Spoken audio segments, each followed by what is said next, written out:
سلام عشقا، حالتون چطوره بچه؟ از اونجایی که شما بهم چالش نمیدین خودم به خودم چالش دادم.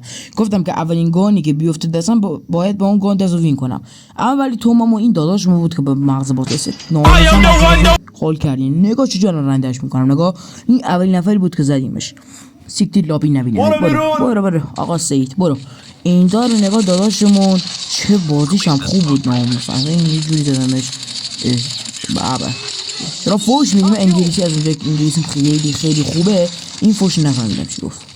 شما تو کامنت ها برای من بگید وای اسکی لژند باشه و به نظرم با بیوای دراپ هم میاد. نه وای ریدی که با بیوای دراپ بازی تو خوب کن. از اونجایی که داداش من فکر کردم من جقی هم نمیبینمش ولی برو تو هم سیکتی رو امیر بود با دیویسیش کنسل کن. تو از پیش عجب شیری هم خوندم. ناموسا تا اینجا وی اومدی لایک نمی‌کنی؟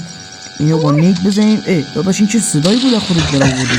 داداش نمیزنم یواش فقط. او یا علی شات کامپلی بروکن اومد. بروکن یا علی ریدی پاتریک اینجا. داداش من خودم اسموک دارم بعد اسموک میزنی ریدم تو اون مغز بازی. ناموسن این همین یارو نبود که با حافظی صدا خودش در آورد؟ بریم بزنیمش. بریم بچین بریم یه ادبی بهش بدیم کسکش در میری. نه جون مادرت نه. ناموسن چه کلاسی ور میدای اینا. ریدم تو